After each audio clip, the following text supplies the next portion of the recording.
하나님이 저와 여러분을 이 시대에 복을 이어받고 전달할 전도자로 부르셨습니다.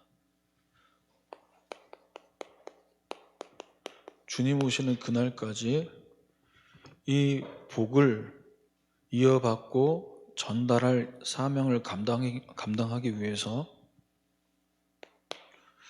우리가 점검해야 될 부분을 우리 강단 서론에서 말씀하셨죠. 먼저는 저와 여러분의 믿음이 점검되어야 됩니다. 우리의 믿음이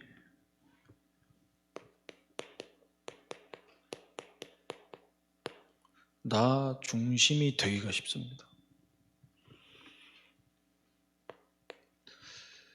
내가 살아가고 있기 때문에, 내가 또 살아가야 되기 때문에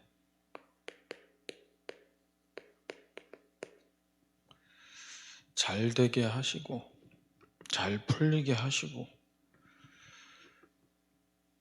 필요한 부분입니다만, 이것이 우리의 신앙생활의 중심이 되면 좀 곤란하죠.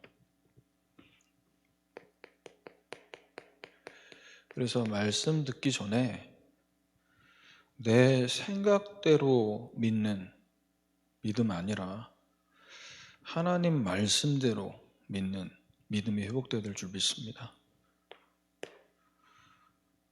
자, 그리고 예배를 드리고 오랫동안 신앙생활을 해왔지만 나는 왜 안 되는가? 나도 누구처럼 응답받고 축복받고 싶은데 왜 나는 안 되냐?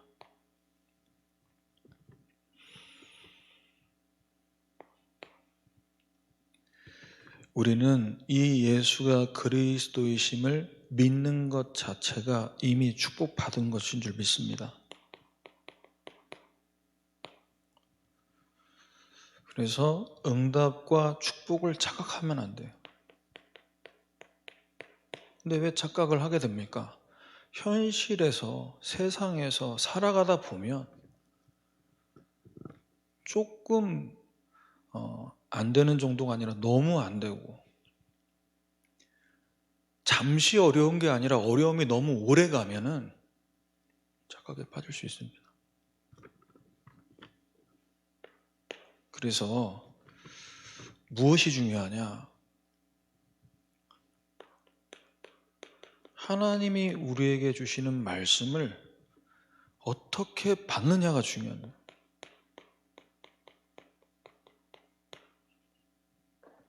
말씀은 너무나도 많이 쏟아지고 있습니다. 메시지는 부족하지가 않은데 말씀을 받는 우리의 심령의 상태가 중요하다. 그래서 하나님의 말씀이 선포되는 예배 시간이 가장 복된 시간인 줄 믿습니다.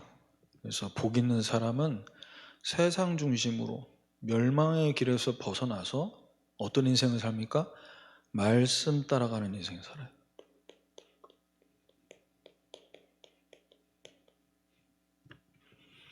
그래서 우리는 하나님의 말씀을 받을 때 내 입장에서 받지 말고, 또는 내 상황에 맞지 않는다 할지라도 이 말씀을 나에게 주시는 말씀으로 붙잡을 때 그 언약 잡은 자를 통해 하나님은 역사하실 줄 믿습니다. 자, 오늘 말씀 제목은 하나님이 주신 복이 실현되는, 하나님이 보시고 듣고 계시는 의인으로서 우리가 무엇을 24 해야 될 것이냐. 이때 개인에게, 그 개인을 통해 하나님의 임재와 현장에 이 응답들이 전달되게 됩니다. 첫 번째로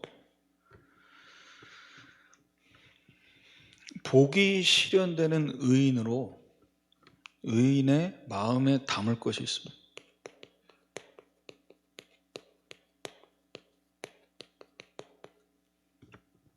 24 마음에 담아둘 것.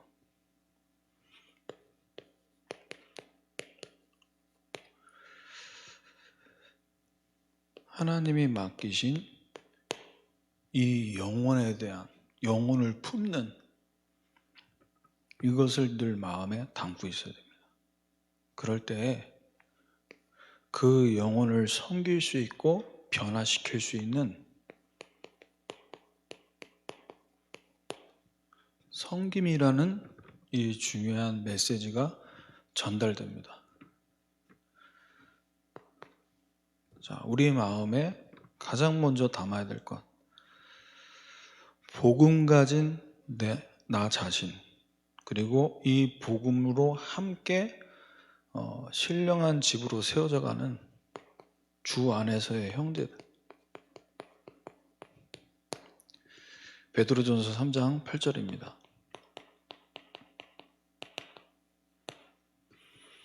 너희가 다 마음을 같이하여 동정하며 형제를 사랑하며 불쌍히 여기며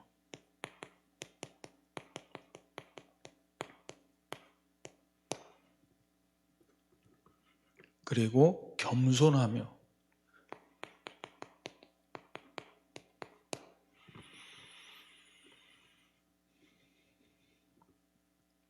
우리가 교회 안에 만나게 하신 형제 자매를 얼마나 사랑해야 될까요? 현장에서 우리가 전도자로서 이 복음을 전달하는 입장에 있기 때문에 사실 이 부분을 우리가 가볍게 생각할 수 있습니다.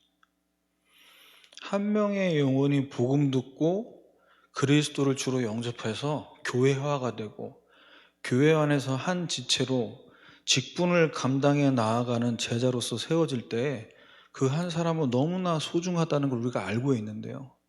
이미 내 옆에 와 있는 이들을 바라볼 때 우리가 어떤 시선으로 바라보고 있냐. 그래서 한 사람 한 사람을 바라볼 때 불쌍히 여긴단 말은 뭡니까? 교회 일 하다 보면, 사역하다 보면 부족하고 연약한 부분이 드러날 때가 있습니다. 그때 어떤 마음이어야 되냐? 판단과 정죄가 아니라 복음이 필요하구나. 내가 기도해야겠다. 기도해드려야겠다. 이렇게 돼야 되는 거죠. 왜 그렇습니까?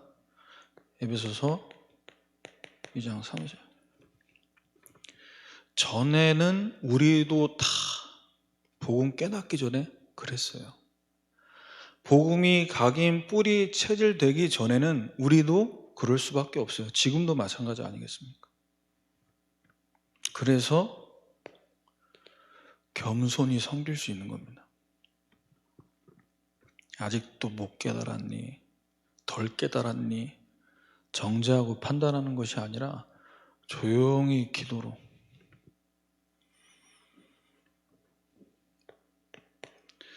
그래서 하나님께서 이 중요한 만남을 교회 안에서 허락하셨는데 왜 어떨 때는 잘 응답받고 흐름 잘 타다가 왜 어떨 때는 또 뭔가 하염없이 가라앉는 것처럼 어느 날 잠수 타버리는, 왜 그것이 왔다 갔다 할 수밖에 없습니까?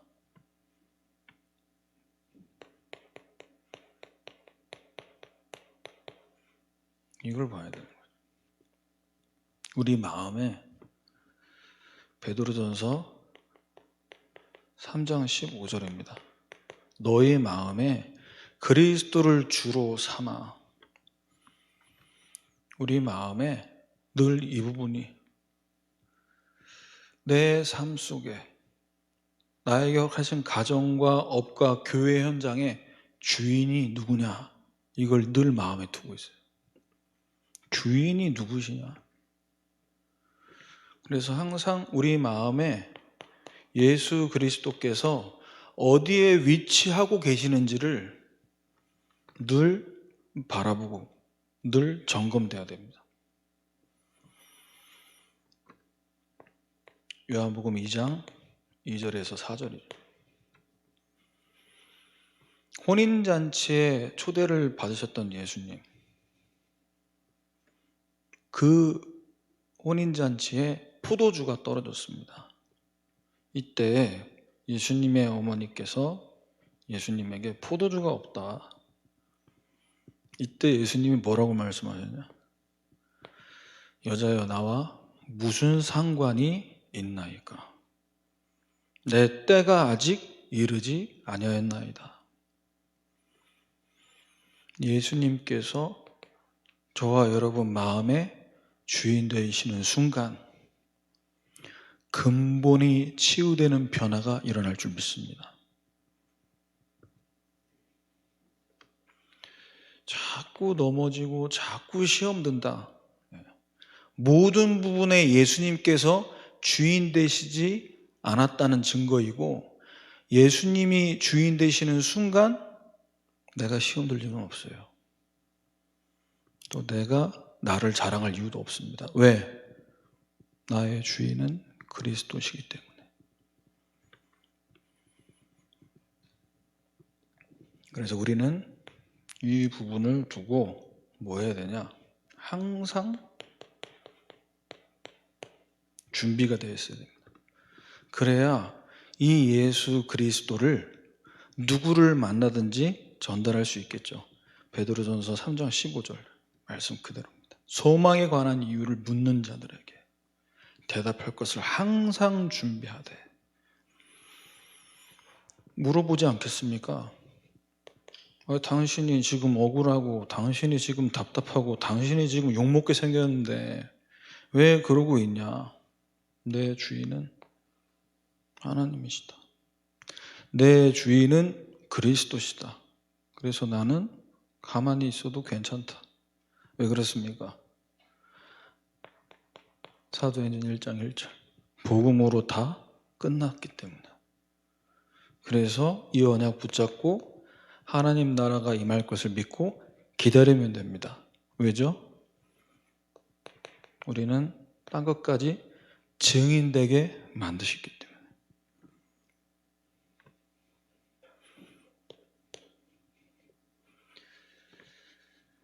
우리 마음에 담아야 될 세 번째입니다.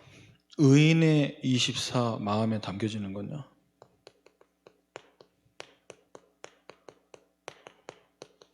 선한 양심.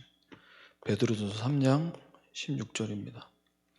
선한 양심을 가지라. 이는 그리스도 안에 있는 너희의 선행을 욕하는 자들로 그 비방하는 일에 부끄러움을 당하게 하려 함이라.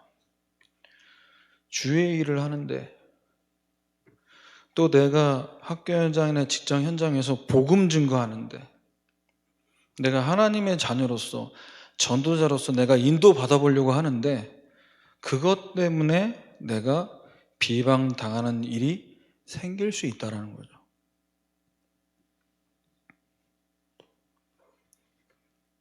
자, 그런 일이 생겼을 때를 대비해서 뭐 해야 되는 겁니까? 사도행전 20장 23절에서 24절입니다. 오직 성령이 각 성에서 내게 증언하여 결박과 환난이 나를 기다린다 하시나, 나의 달려갈 길, 주 예수께 받은 사명, 곧 하나님의 은혜의 복음을 증거하는 일을 마치려 하면 내 생명조차 귀한 것으로 여기지 아니하노라. 영혼 사랑하는 마음이 있다면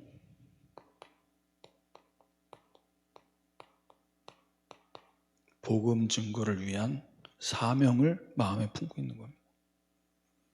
나는 지금 공부만 하러 온 것이 아니다. 이 대학을 살리기 위해 왔다.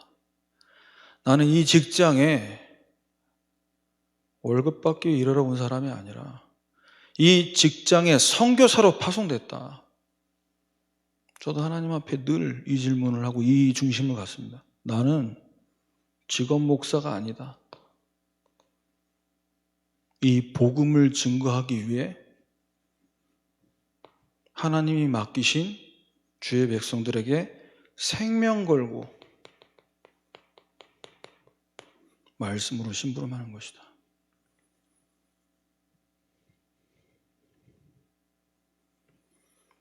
이 부분 때문에 결단할 수밖에 없는 거죠.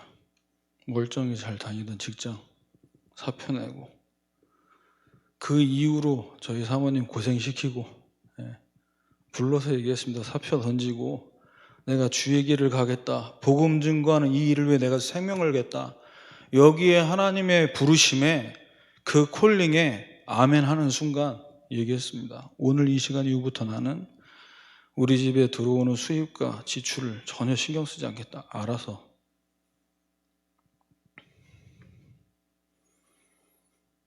왜냐? 전도자라는 이 부르심에 대한, 여기에 대한 확신이 있기 때문에.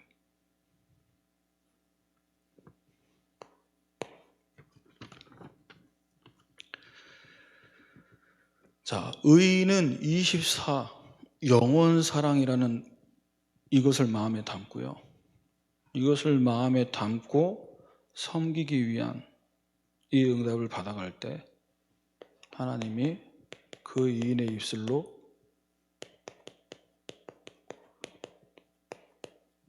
고백하게 만드시는 것이 있습니다. 뭘 고백하게 만드시냐? 믿음을 고백하게 만드십니다. 어느 정도 믿음으로 고백하게 만드시냐? 눈에 보이지 않는 이 사탄이, 마귀, 귀신이 완전 항복하도록,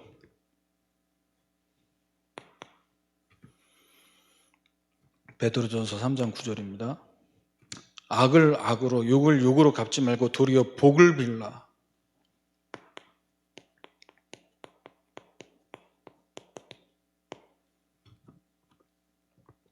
왜 복을 빌라고 하죠? 너희가 부르심을 받았으니 이 복을 이어받게 하려 하심이라.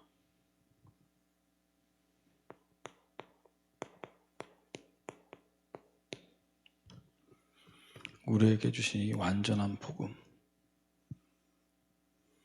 모든 것이 들어있는 이 복음, 이 복음의 흐름이 끊어지지 않게. 그래서 혹시라도 여러분 내 잘못과 상관없이 고난받는, 어려움 당하는 시간표에 있다면 여러분 감사하시길 바랍니다. 지난 주간 집회 때 말씀 주셨거든요. 합리적 감사, 무조건 감사합니다가 아니라 합리적 감사. 왜? 하나님이 저와 여러분을 세계복음화의 주역으로 쓰시기 위해 절대 계획을 갖고 그릇을 준비시키는 거라니까요. 요셉이 형들이 안 팔았으면 어쩔 뻔했습니까? 팔았어야죠. 보디발 장군이 감옥으로 요셉 안 보냈으면 어쩔 뻔했습니까? 감옥에 가서 배워야죠. 정치를, 경제를. 그래서 데살로니가전서 5장 16절 18절 항상 기뻐하고 쉬지 말고 기도하고 범사에 감사하고. 왜? 하나님은 절대 계획을 이루시기 위해서 허락하고 있는 어려움이니까요. 이렇게 감사하고 기뻐하고 기도할 때 사탄이 틈을 탈 수가 없어요. 왜? 빈틈이 없으니까. 24 입술에서 늘 믿음의 고백이 넘쳐나요. 두 번째입니다. 악한 말을 멈추라.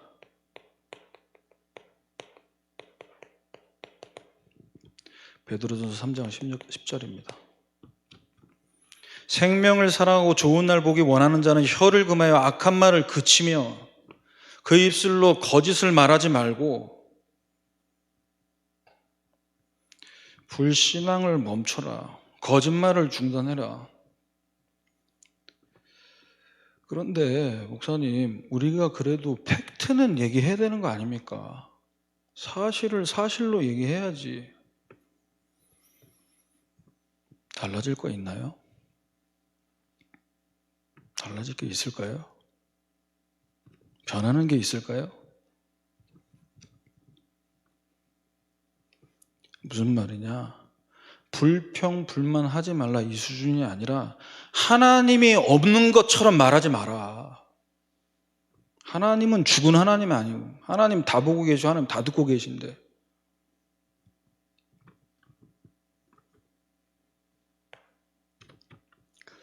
로마서 16장 19절에서 20절입니다.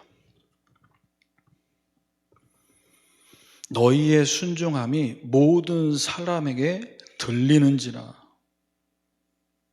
어느 정도 우리가 믿음의 고백을 하면 됩니까? 어느 정도 우리의 말에 불신앙이 떠나가야 됩니까? 하나님의 말씀에 순종함이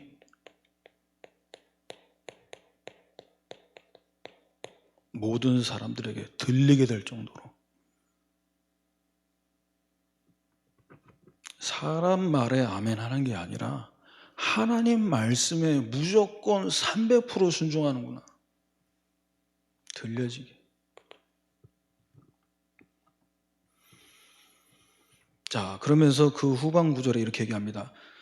너희로 말미암아 기뻐하노니 너희가 선한 데 지혜롭고 악한 데 미련하기를 원하노라.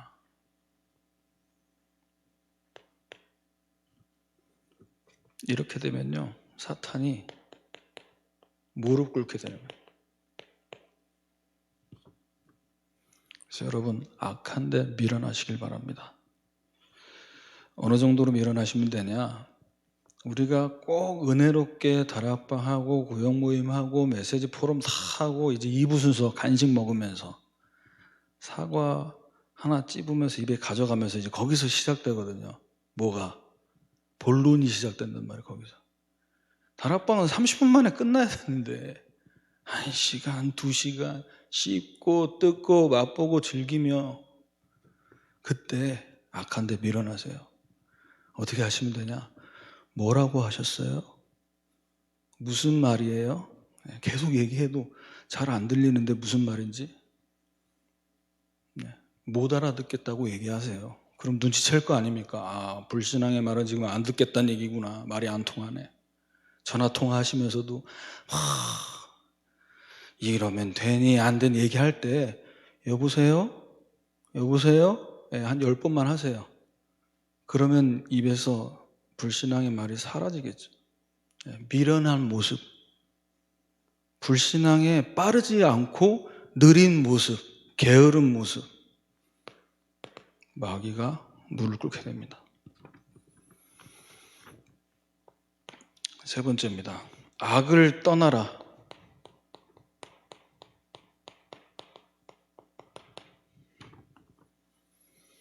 베드로전서 3장 11절에서 12절입니다. 악을 떠나 선을 행하고 화평을 구하며 그것을 따르라.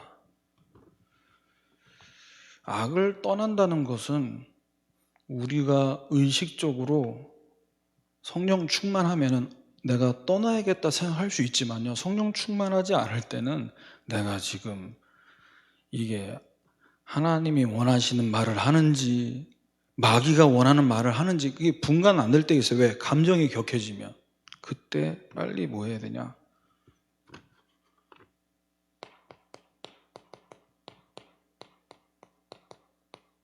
말씀을 따라가야 됩니다. 좌우지간 이 말도 맞는 것 같고 저 말도 맞는 것 같고 그렇습니다. 듣다 보면 그렇게 된다니까요. 말씀을 따라가세요. 12절에 주의 눈은 의인을 향하시고 그의 귀는 의인의 간구에 기울이시되,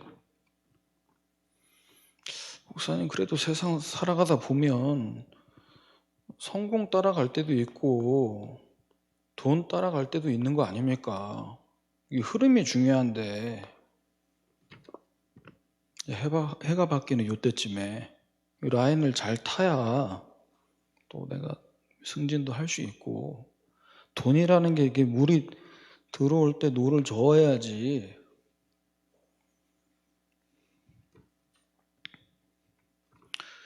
그러니까 말씀 따라가지 않고 이것 따라가는 사람들 보면은 우리 헷갈린다니까요. 주의 얼굴은 악행하는 자들을 대하시느니라 말씀하셨어요. 보고 계신다는 거죠. 앞에 서론에 말씀드렸던 것처럼. 아니, 안 믿고 불신자고 다른 종교 믿는데 다 자식도 잘 되고 잘 풀리고, 복음 가진 나는 더 안 되고 더 안 풀리고, 더 안 되고 안 풀린다고 우리가 망하는 길 따라가면 되겠습니까? 지금 좀 안 돼도 뭔가 축복이 더디 와도 사는 길 따라가야죠. 그때 마귀가 속삭이는 그 말에 담대하게 선포하십시오. 나는 이미 모든 축복을 다 받았다. 나는 복음으로 다 끝난 사람이다. 확실하게 선포하십시오. 갈라디아서 3장 9절입니다. 믿음으로 말미암는 자는 믿음이 있는 아브라함과 함께 복을 받느니라. 세 번째입니다. 의인의 마음에 담을 것, 의인의 입술을 통해 고백하게 만드시는 것. 세 번째는 의인의 삶, 그 모습을 통해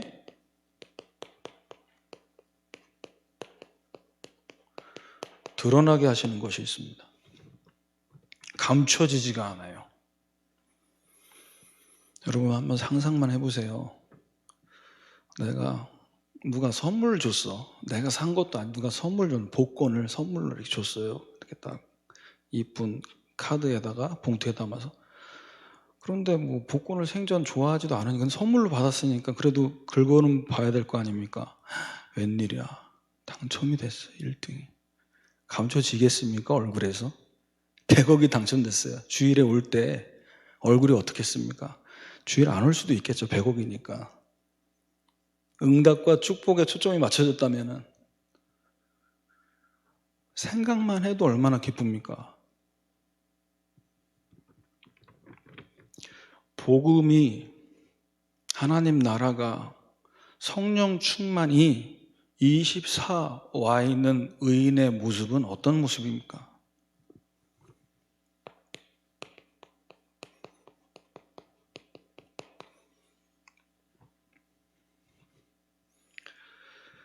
어디를 가나 무엇을 하나 늘 확신 있는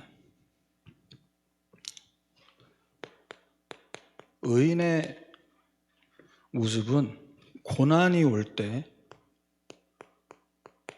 더 빛이 납니다. 고난을 만났을 때 더 빛납니다. 베드로전서 3장 13절에서 14절입니다. 의를 위하여 고난받으면 복 있는 자니 복음을 위해, 전도를 위해 고난받는 시간표에 있다. 여러분, 내가 복 있는 사람이구나 기뻐하시길 바랍니다.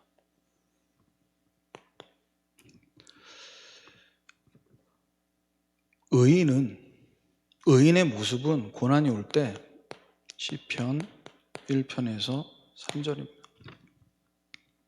영적 서밋의 모습이 어떻게 드러나냐? 악인들의 꾀를 따르지 않고 죄인들의 길에 서지 않고 오만한 자의 자리에 앉지 않고 오직 여호와의 율법을 즐거워하여 그 율법을 주야로 묵상한다. 나의 영적 현 주소를 말씀 속에서 찾는 겁니다. 위치가 중요하다. 위치에 따라서 보이는 것이 다르다.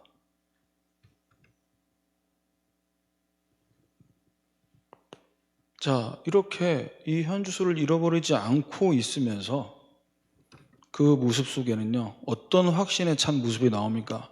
3절에 이렇게 나오죠. 시냇가에 심은 나무가 철을 따라 열매를 맺으며 그 잎사귀가 마르지 아니한 같으니 그가 하는 모든 일이 다 형통하리로다. 내가 형통하겠다가 아니죠. 형통하게 만드시겠다. 복음에 뿌리를 내린 시냇가에 심은 나무가 뿌리가 깊게 내려서 계속해서 영양분을 공급받듯이 복음에 뿌리 내리면 형통케 하시는 축복을 때를 따라 맺게 만드실 줄 믿습니다. 의인의 모습을 통해 드러나는 것.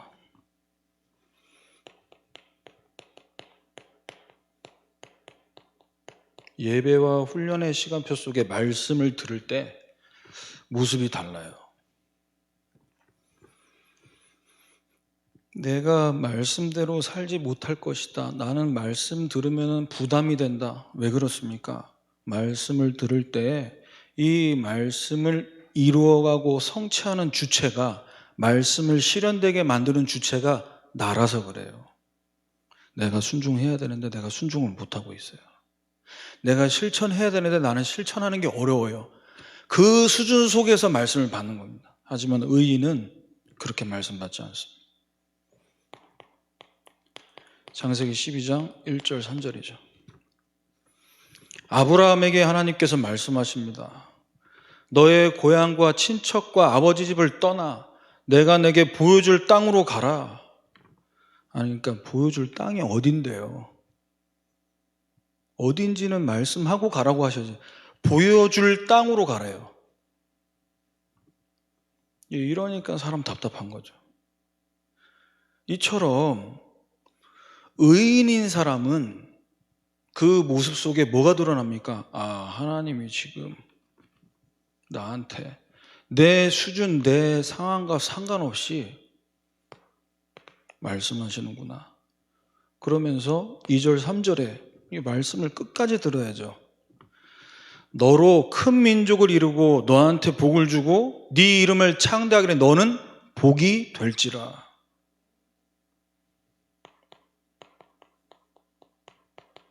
내 수준이 아니라 하나님의 수준으로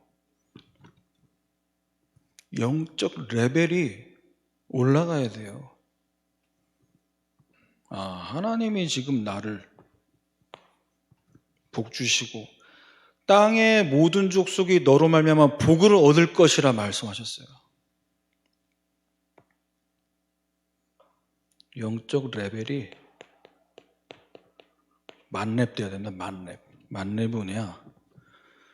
우리 랩런트들이 게임에서 내가 게임 캐릭터가 딱 뭔가 설정이 되면요, 능력치가 만렙이 되면 끝판왕까지 가서 깰 수 있어요. 계속 그 만렙을 업그레이드 시키기 위해 공부하면서도 핸드폰은 계속 게임이 돌아갑니다. 왜? 능력치, 경험치가 점점 쌓여야 무기도 업그레이드 되고 천하무적이 되거든요. 하나님은 이미 우리에게 더 받을 게 없습니다. 왜? 우리 자체가 복이라고 말씀하셨고 우리를 통해서 복 받게 하겠다고 말씀하셨어요. 그래서 아무도 없어도 됩니다. 내 주변에, 내 배경에. 그게 nothing이잖아요. 가진 거 없어도 됩니다. Nobody, nothing.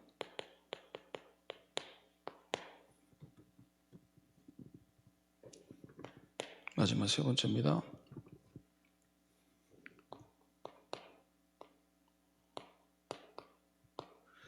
학교에, 직장에, 교회에 와 있는데 외로움을 느낄 때. 다시 하겠습니다. 현장에 갔는데, 학교에 가고 직장에 가고 사업장에 갔는데 내가 혼자라고 자꾸 느껴져요. 느껴지는 걸 어떻게 하겠어요? 그때 똑바로 보셔야 됩니다.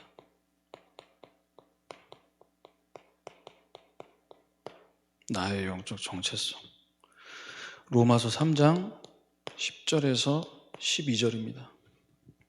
의인은 없나니 하나도 없고 깨닫는 자도 없고 하나님 찾는 자도 없고. 학교 현장 가고 직장 현장 가는데 진짜 없어요. 뭐가 없어요? 복음 통하는 사람 없어요. 복음이 안 통하니 대화할 수 있는 사람도 없어요.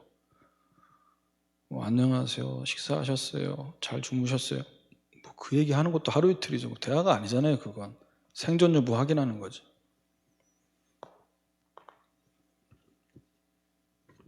로마서 3장 20절에서 21절입니다.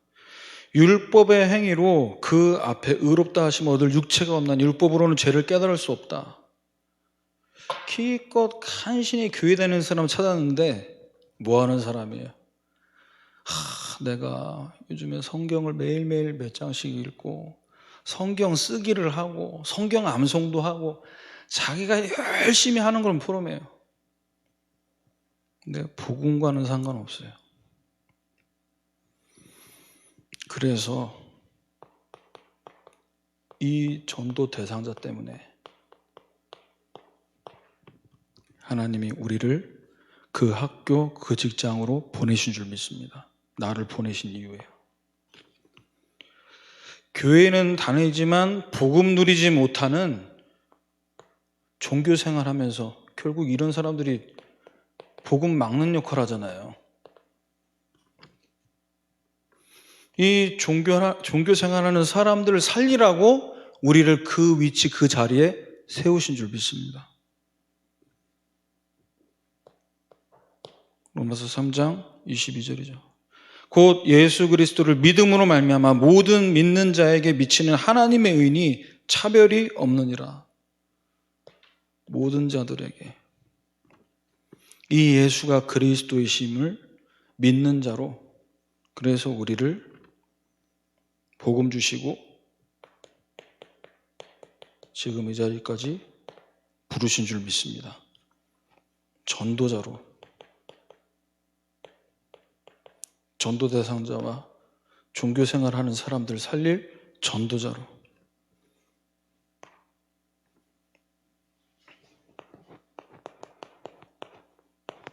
결론입니다.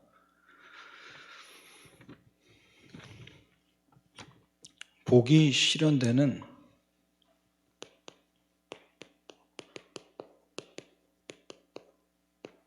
의인의 삶. 어떤 모습으로 계속해서 지속해 나가야겠습니까? 의인의 삶이 우리에게 하나님이 허락하신 이 복이 실현되기 위해서 우리의 삶 가운데 계속 지속되어야 될 것. 첫 번째입니다.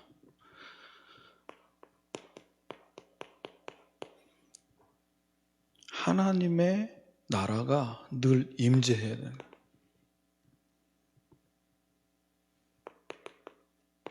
어디에요? 나에게, 우리 영혼에, 우리 마음, 생각에 임해야 돼요. 나에게 임해야 돼요. 그때 하나님의 역사가 현장에 전달되는 겁니다. 땅끝까지. 하나님의 나라와 세계복음화의 이 어마어마한 축복이 우리를 통해 계속해서 임재와 전달이 끊어지지 않기 위해서는요, 늘 우리에게 주시는 이 언약의 말씀을 통해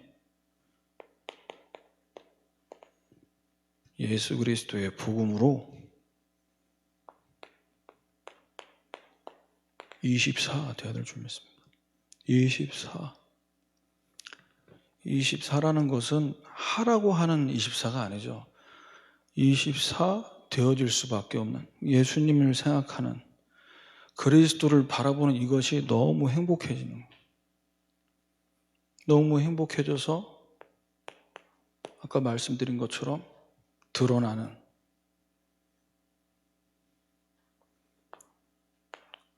그래서 영원한 작품을 남기는. 그래서 오늘 우리에게 주신 이번 주 강단 말씀 그대로 복이 실현되지 못하게 만드는 모든 것들, 불신앙, 우리 안에 자리 잡고 있는 복음 아닌 다른 것, 틀린 것 다 버리고 하나님이 주신 138의 언약 붙잡고 24 되는 시작이 되기를 주님의 이름으로 축원합니다.